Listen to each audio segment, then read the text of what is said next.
이렇게 환영해 주셔서 감사합니다. 일부 예배 때도 말씀드렸었는데 너무 과분하게 저를 소개해 주셔서 너무 감사합니다. 또 이렇게 뵙게 돼서 반갑습니다.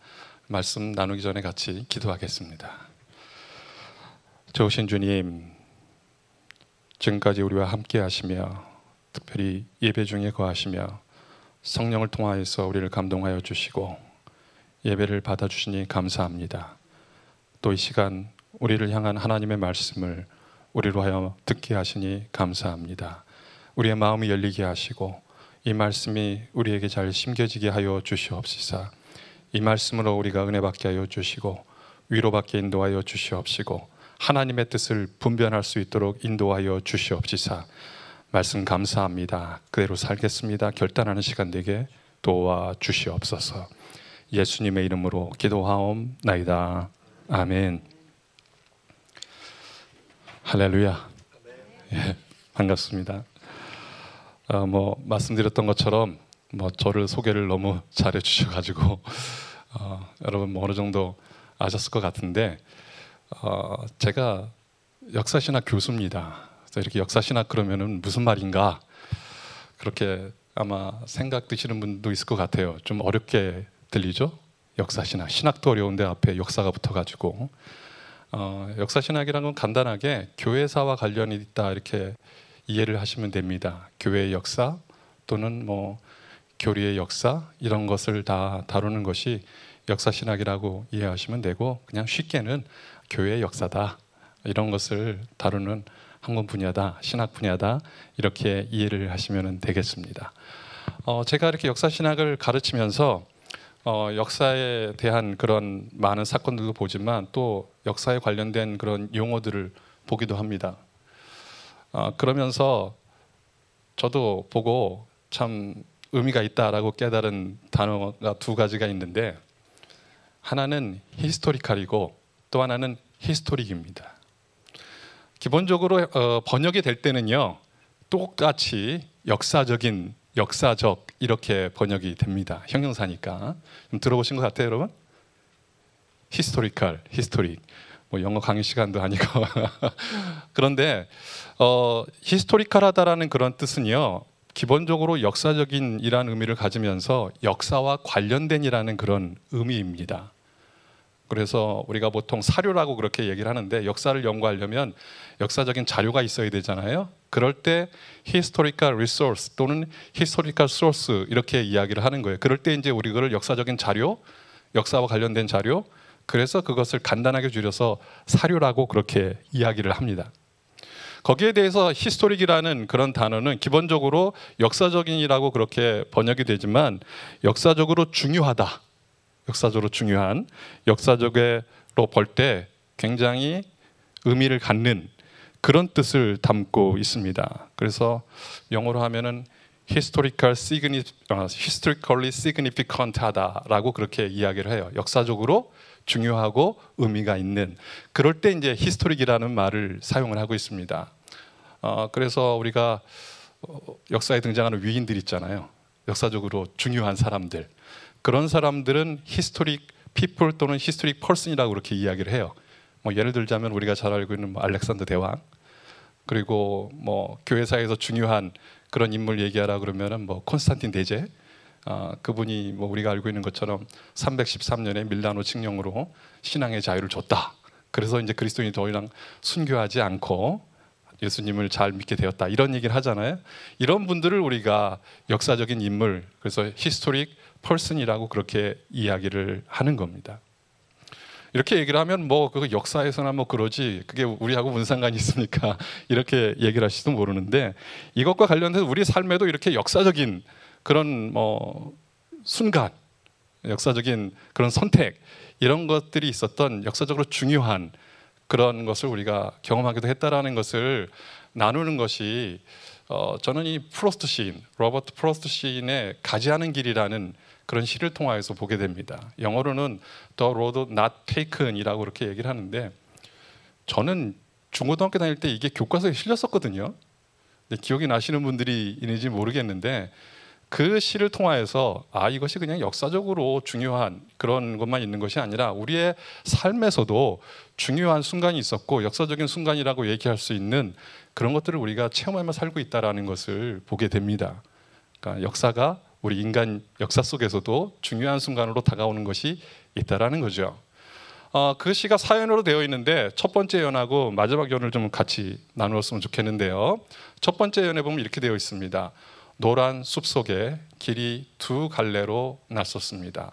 나는 두 길을 다 가지 못하는 것을 안타깝게 생각하면서 오랫동안 서서 한 길이 굽어 꺾여 내려간 데까지 바라다 볼 수 있는 데까지 멀리 바라보았습니다.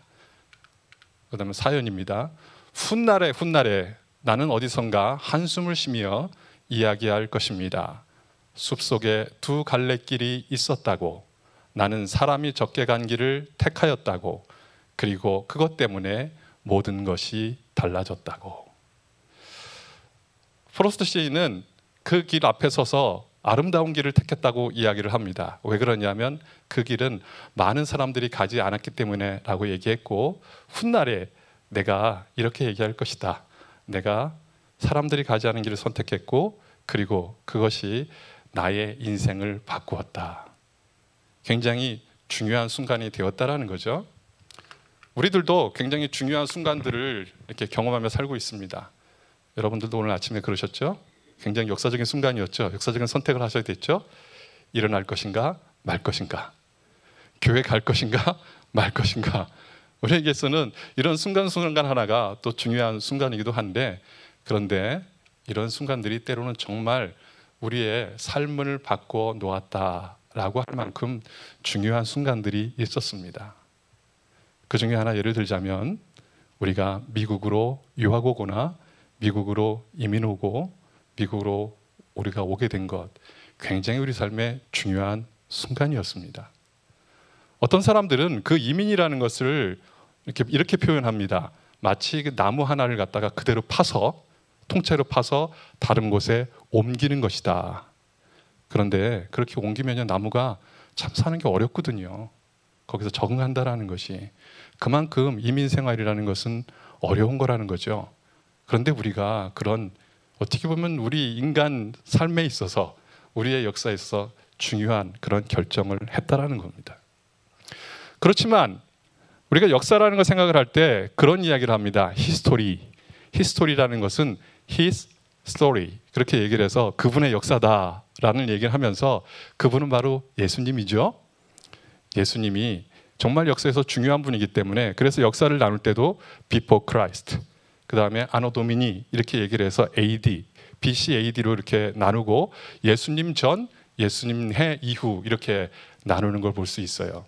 그만큼 중요하다라고 생각한다면 우리 삶 속에서도 예수님 전, 예수님 이후, 이것이 정말 중요한 순간이라고 믿습니다. 우리의 삶 속에서 정말 역사적이라고 얘기할 수 있는, 히스토릭이라고 얘기할 수 있는 그런 순간이 언제였습니까? 우리 주님 예수님을 믿을 때라고 저는 믿습니다. 여러분은 그렇게 예수님을 만나셨습니까? 정말 우리 삶 속에서 정말 중요한 예수님을 믿기로 그렇게 작정한 그런 순간이 있었습니까? 우리의 삶에 모든 것이 변하며 죄인에서 의인으로, 그리고 이제는 천국 소망을 바라가는 그리스도인으로 사는 그런 삶이 시작이 되는 예수님을 믿는 그 순간이 정말 우리에게 있어서는 히스토릭 모멘트라고 저는 믿습니다. 만약 그런 것을 아직 체험하지 못한 분이 있다면 예수님을 영접하고 예수님을 믿으십시오. 여러분 삶에 있어서 가장 중요한 순간이었다라고 고백할 수 있는 그런 기쁨이 우리 안에 있을 것이고, 그런 확신이 우리에게 있을 줄로 믿습니다.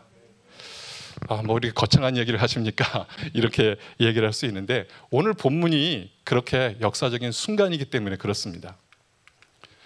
오늘 말씀은요, 바울의 2차 전도 여행에 등장하는 그런 부분입니다. 이런 부분에 대해서는 우리 이수영 목사님께서, 저는 이렇게 설교를 하는데 한번 보십시오 하면서 주신 고린도 전서에 설교를 하시면서 2차 전도 여행을 말씀하시더라고요. 그러니까 고린도 교회가 어떻게 세워졌나를 갖다 말씀하고 계시더라고요. 그러면서 2차 전도 여행을 통하여서 설명을 하고 계셨습니다. 그래서 그때를 한번 잘 생각해 보시면 되는데, 왜 이것이 역사적인 순간이라고 그렇게 말씀을 드리냐면, 지금 여러분이 보시는 그쪽에서는 왼편이죠.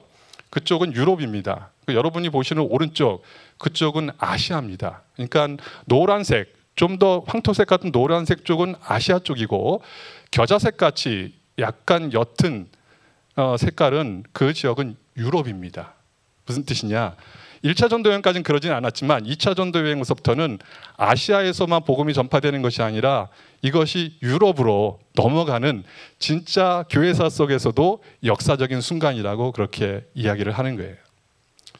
어떻게 보면 좋은 의미일지 모르지만 우리 기독교를 갖다가 서양의 종교로 우리가 많이 이해하고 있습니다. 그러나 시작은요, 팔레스타인, 이스라엘, 예루살렘에서 시작이 됐거든요.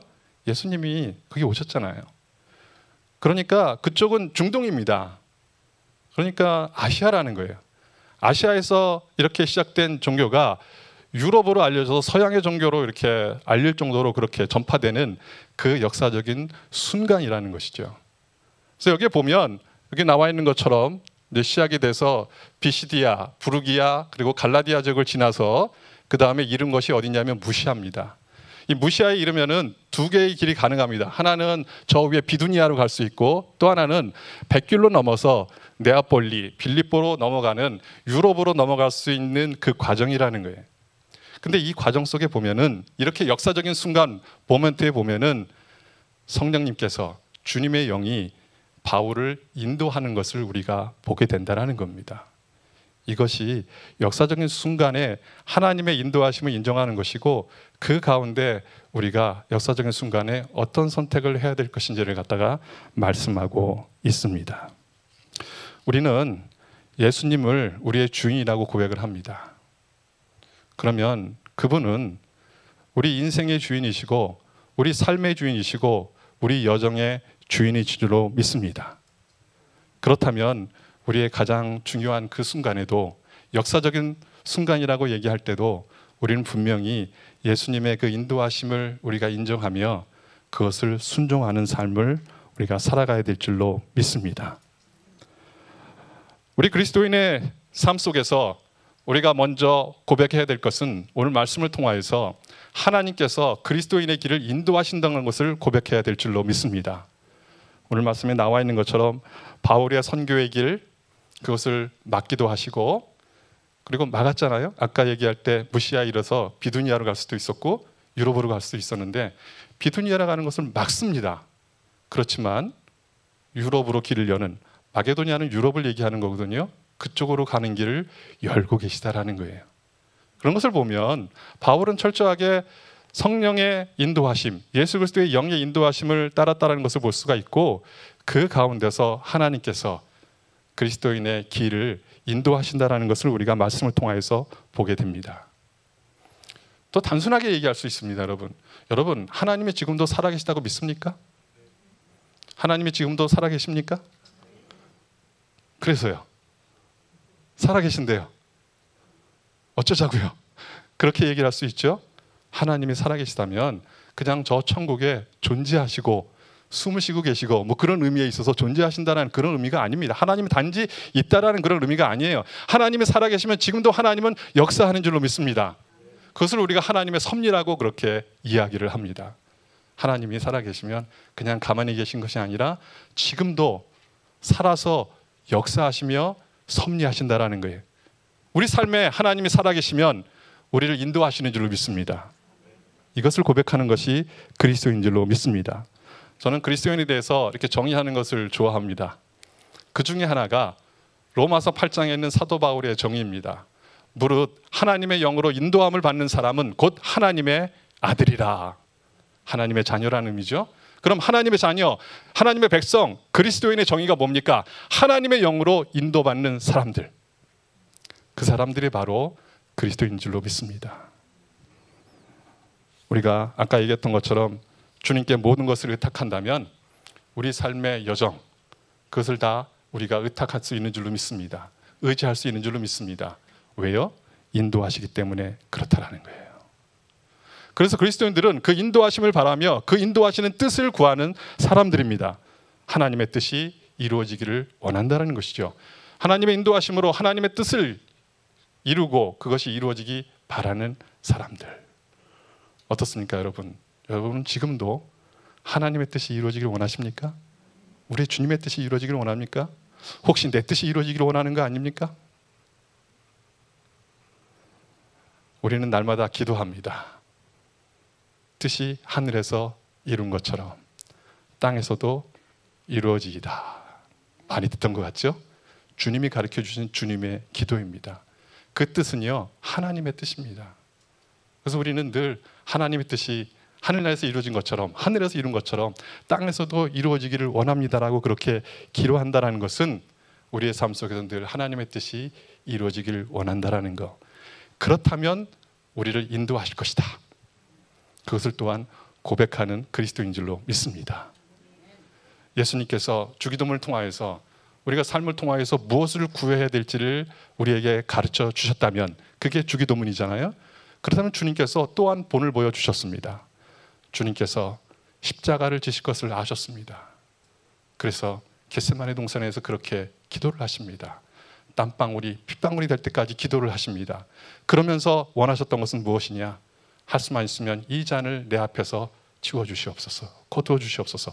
그러나 내 뜻대로 마시고 아버지 뜻대로 하옵소서. 그러면서 주님께서도 하나님의 뜻이 이루어지기를 바란 것을 볼 수가 있습니다. 우리가 기도에 대해서 얘기를 합니다. 저도 신학대학원을 다니면서 기도에 대해서 우리 교수님들한테 배우고 그랬습니다. 그런데 한 분이 이런 얘기를 하더라고요. 기도라는 것은 하나님께서 그 기도를 들을 수밖에 없게 코너로 몰아가는 것이다. 계속 코너로 몰아서 결국 하나님이 그 기도를 들을 수밖에 없게 하는 것이다 라고 얘기를 했는데, 사실 기도는 좀 더 하나님과 호흡하며 하나님의 뜻을 구하며 그것이 이루어지기를 원하는 그런 마음을 갖는 것이 진정한 기도인 줄로 믿습니다. 우리가 기도하면서 날마다 그냥 우리가 얘기할 거면 막 들었다 얘기하죠. 하나님 이것도 해야 된다, 저것도 해야 됩니다, 이것도 필요합니다, 이것도 들으셔야 됩니다. 그게 아니라 한번 조용히, 하나님, 나를 위한 하나님의 뜻이 무엇입니까? 이것을 우리가 기도한 것이 필요하다는 거예요. 그래서 기도를 통해서 하나님의 뜻을 발견하고 그 뜻을 이루기를 원합니다. 어떻게 했으면 좋겠습니까? 이렇게 구하는 기도가 진정으로 하나님의 뜻을 구하는 기도인 줄로 믿습니다. 중세시대에 제가 교회사를 다루다 보니까 또 중세교회사다 그러다 보니까 중세시대를 또 이렇게 얘기를 하기도 합니다. 한 수도승이 있었습니다. 수도사들이 있었으니까요. 중세에는 굉장히 수도원 제도가 발전을 해가지고 많았습니다. 이 수도승이 어느 날 올리브 나무를 키울 작정을 합니다. 그래서 묘목을 사서 거기서 심고 키우기 시작을 합니다. 물이 필요하죠. 그러니까 하나님께 기도를 합니다. 하나님, 비를 내려 주시옵소서. 비가 내렸습니다. 이것만 필요한 것이 아니에요. 바람도 필요하답니다. 그럼 어떻게 해요? 오 주님, 바람도 주시옵소서. 바람이 불었습니다. 햇빛도 필요했습니다. 오 주님, 햇빛도 필요합니다. 햇빛을 주시옵소서. 햇빛이 쨍하고 비쳤습니다. 그런데 문제가 생겼어요. 햇빛도 있고 바람도 있고 그리고 비도 있었는데 이 올리브 나무가 자라진 않는 거예요.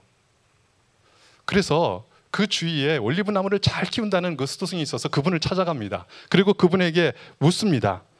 내가 이렇게 열심히 기도를 해서 필요한 것이 다 있었는데 이 올리브 나무가 자라질 않네요. 그러자 올리브 나무를 잘 키운다는 그 수도사가 이렇게 얘기를 합니다. 나무가 언제 무엇이 필요한지 가장 잘 아시는 분은 하나님이시네. 나는 이렇게 기도하지. 주여, 나무가 필요하는 것을 알맞은 때에 알맞게 주시옵소서.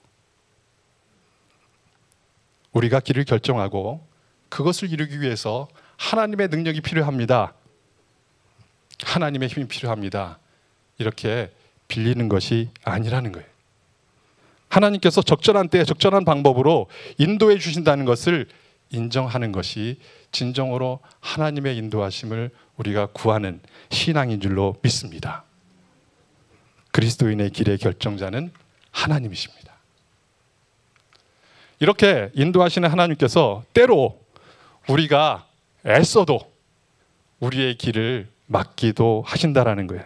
오늘 말씀에 보면은 예수의 영이 성령님께서 그들의 길을 막고 있습니다. 허락지 아니하신다고 말씀에 기록하기도 합니다. 하나님께서 더욱더 원대한 뜻을 가지고 계시기 때문에 그렇습니다.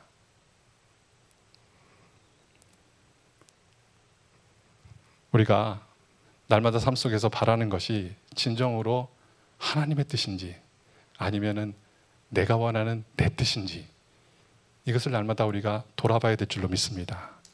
진정으로 하나님의 뜻이 되기를 원한다, 그런 마음으로 기도하고 그런 것으로 우리가 수고하는 것이 필요하다는 거죠. 근데 오늘 사도 바울을 보면요, 사도 바울이 하려고 하는 게 뭡니까? 비두니아로 가려고 했던 게 뭡니까? 무시아에서 두 가지 경우가 있다고 그랬잖아요. 근데 비두니아로 가려고 했던 게 뭐예요? 그가 뭐 놀고 그리고 쉬려고 그랬던 게 아닙니다. 복음을 전하려고, 교회를 세우려고 글로 가려고 했던 거예요. 그리고 그것을 어떻게 했냐면 7절 말씀에 보면 애썼다고 말씀에 기록되어 있어요. 뭔가를 열심히 한다는 그런 뜻입니다. 그런데 그거를 막아요. 우리 삶에도 그래요. 주님, 제가 한 일이 뭐예요? 주님을 위해서 하는 일 아닙니까? 그리고 내가 열심히 하지 않습니까? 열심히 충성하고 열심히 하지 않습니까? 그런데 이게 왜 안 됩니까?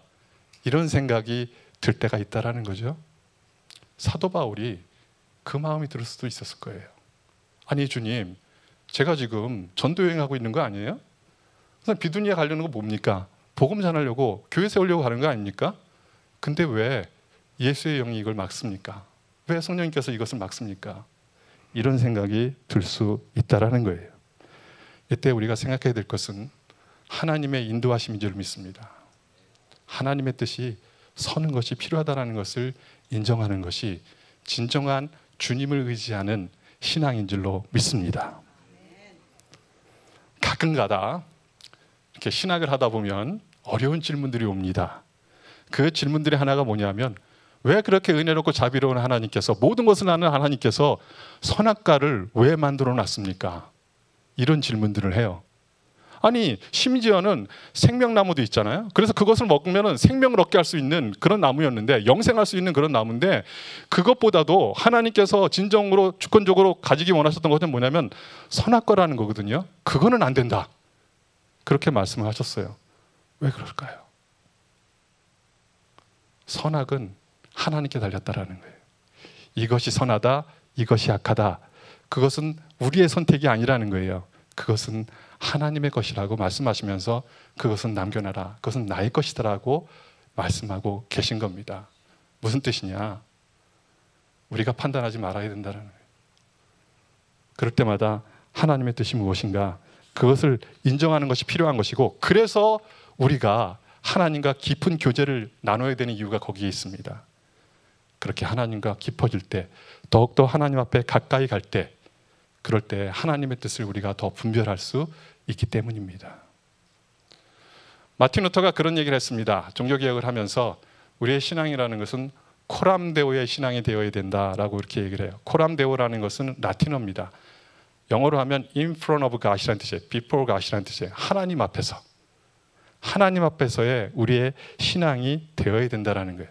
늘 하나님께 묻고, 그리고 하나님께서 우리에게 주시는 그 음성을 들으며 사는 것이 하나님 앞에서의 신앙이라는 거예요. 그리스도인은 그러한 삶을 살아야 될 줄로 믿습니다. 하나님의 뜻, 그것이 정말 중요합니다. 그런데요, 저도 목사입니다. 여러분 아실지 모르겠지만 안수도 받았어요. 그래서 그렇게 안수를 받을 때 설교도 해주시고 축사도 해주시고 권면도 해주시고 막 그럽니다. 다른 건 다 잃어버렸어요. 근데 권면을 해주신 한 목사님의 그 권면만 기억이 납니다. 심지어 그분의 목사님의 성함도 잊어버렸어요. 근데 그분 내용이 뭐였냐면, 그분이 목회를 수십 년 하셔가지고 이제 60이 넘으셨어요. 은퇴를 앞둔 그런 목사님이셨는데, 머리가 하얗고 연륜이 쌓이는 그런 목사님이었는데 이런 얘기를 하더라고요. 진정으로 하나님의 뜻을 아십니까? 하나님의 뜻이 무엇입니까? 여러분이 하나님의 뜻이라고 말하는 것, 그것이 진정으로 하나님의 뜻입니까? 저는 목회를 수십 년 했는데 아직도 진짜 하나님의 뜻이 무엇인지 날마다 묻지 않으면 모릅니다. 그렇게 얘기를 하더라는 거예요. 그렇게 수십 년간 목회를 하시면서 하나님의 뜻을 그렇게 구했을 텐데 그 하나님의 뜻을 구하는 게 그렇게 깨닫는 게 쉽지 않았다고 얘기를 하는데 우리는 지금 이게 하나님의 뜻입니다 라고 얘기를 하면서 너무 쉽게 하나님의 뜻을 이야기하고 이거라고 나누고 있는 것은 아닌가. 여러분이 지금 하나님의 뜻이라고 생각하고 있는 그것이 진정으로 하나님의 뜻입니까? 아니면 나에게 이것이 좋기 때문에 이것은 하나님의 뜻이라고 그렇게 우기고 있는 것은 아닙니까? 우리가 정말 결정적인 순간, 역사적인 순간 그런 상황에 있다면 더욱더 하나님의 뜻을 구하는 모습이 있어야 될 줄로 믿습니다. 왜 그래요? 우리가 구하는 것은 육신의 정욕, 안목의 정욕, 이생의 자랑일 수 있기 때문에 그렇습니다. 그래서 사도 바울은 에베소 교인들에게 이야기를 하죠. 새 사람을 입으라고. 이게 새 사람을 입으라고 한 것이 불신자들에게 한 말씀이 아니라는 거예요. 신자들에게 한 말씀이라는 거예요. 근데 우리가 예수님을 믿으면 새로운 피조물, 새 신자가 우리가 새 사람이 된 거 아닙니까? 얘기할지 모르지만 계속해서 구습을 쫓아가려는 모습이 우리 안에 있기 때문이라는 거죠. 그래서 새 사람을 입으라. 내가 보기에는 이 아니라 하나님이 보시기에는, 이런 것을 생각하는 것이 새 사람을 입는 생각인 줄로 믿습니다. 우리가 주님을 닮기 원하죠? 주님을 닮기 원합니다. 그러면서 주로 우리가 얘기하는 것은 사랑의 주님, 은혜의 주님, 우리를 날마다 자비로 베풀어 주시는 긍휼의 주님, 그러면서 그 성품을 이야기를 하죠. 성품과 아울러서 그 뜻을 닮아가는 자들이 되어야 될 줄로 믿습니다.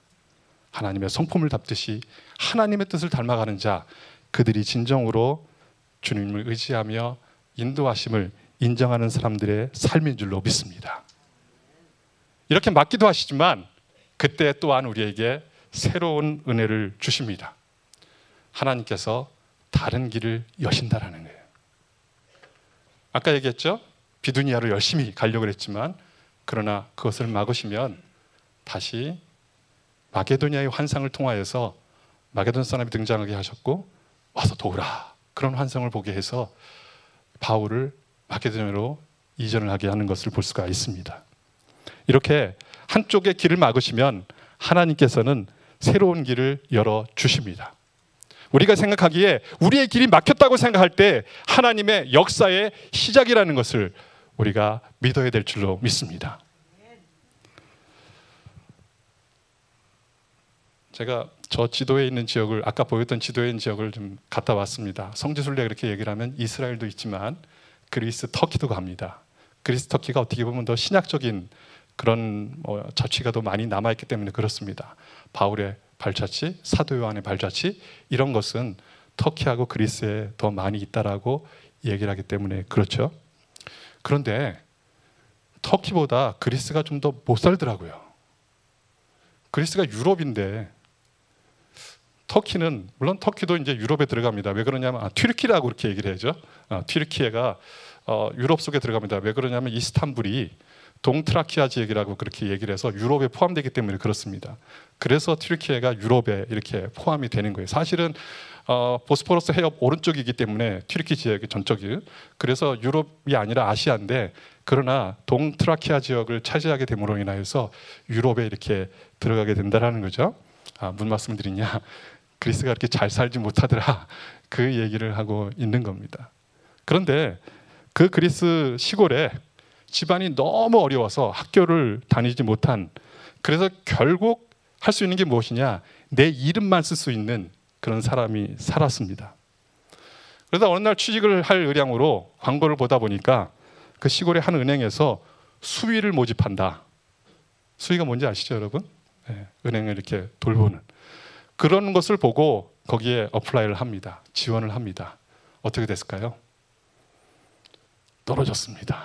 왜 떨어졌을까요? 이름밖에 못 쓰니까. 그래서 결국은 떨어지게 됩니다. 너무 마음에 낙심이 됐어요. 그래서 이 그리스는 기본적으로 이 종교 전통이 강하거든요. 기본적으로 해서 교회들이 굉장히 많아요. 기본적으로 해서 하나님에 대한 그러한 신앙이 있어가지고 하나님께 나아가서 기도합니다. 하나님, 어째야 나를 이렇게 가난한 가정에 태어나게 해서 배우지도 못하게 해서 결국 이름밖에 못 써서 내가 수의로 어플라이 했는데 그것도 떨어지게 만드십니까? 그러면서 펑펑 울면서 기도를 할 때 그 마음에 감동함을 입습니다. 하나님의 음성으로서 감동함을 얻은 것이 무엇이냐? 내가 세계를 열겠다.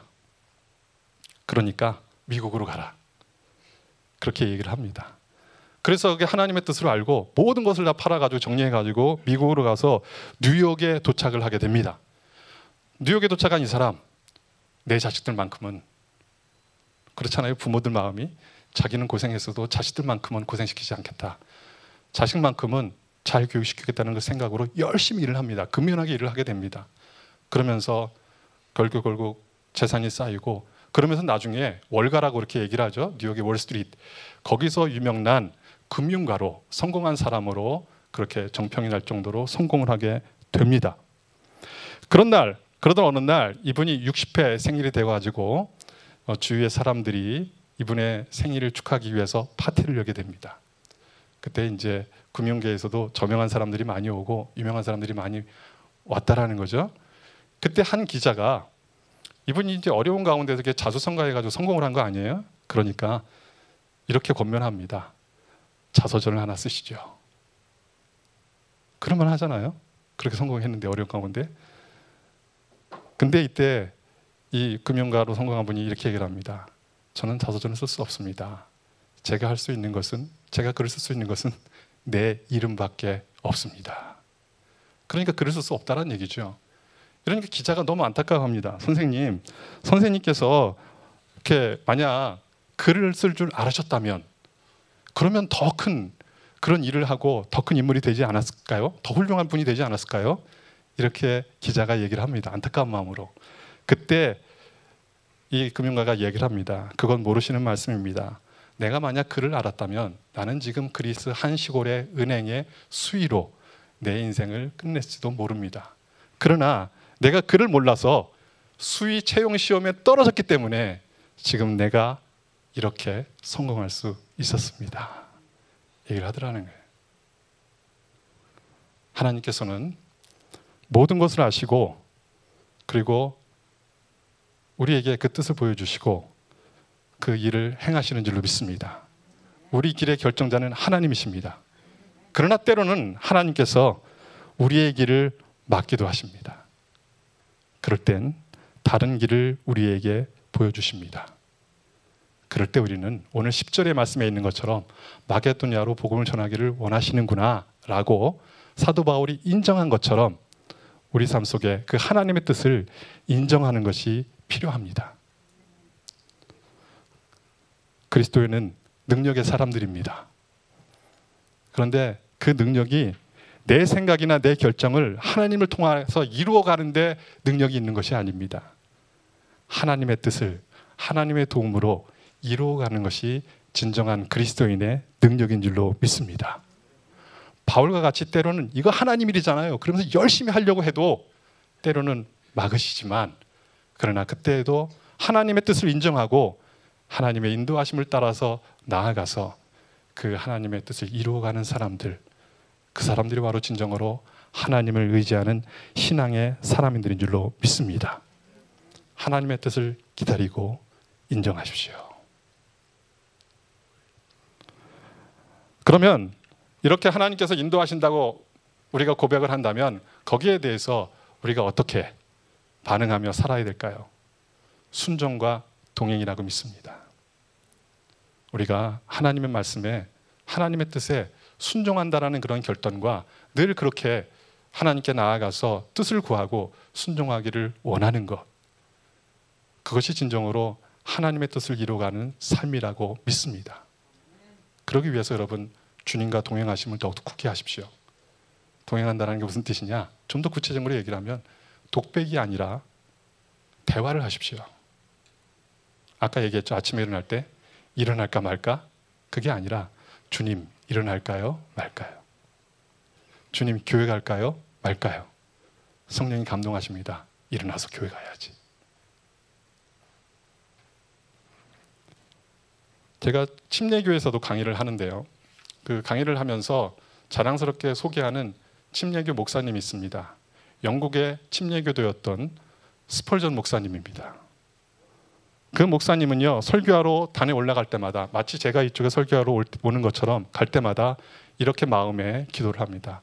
성령님 앞에 가시죠. 먼저 가시죠. 제가 따르겠습니다. 그러면서 그 설교단을 올랐다라는 거예요.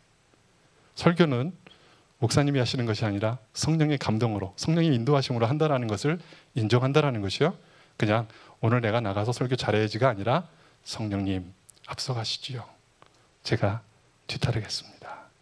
그랬던 것처럼 우리 삶 속에서 주님과 대화할 때 주님께서 우리에게 뜻을 보여주시면 내가 순종하겠습니다. 주님 뜻이라면 나아가겠습니다. 아니면 서겠습니다. 막는다면 다른 길을 보여주시기를 기대하겠습니다.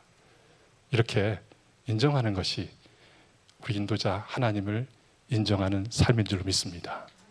그럴 때 때로 막히는 것처럼 보이지만 새 길을 인도하시며 우리를 하나님의 뜻을 이루게 하시는 주님의 사역자를 사용하시고 또 그리스도를 사용하시는 그런 은혜가 우리 안에 넘칠 줄로 믿습니다.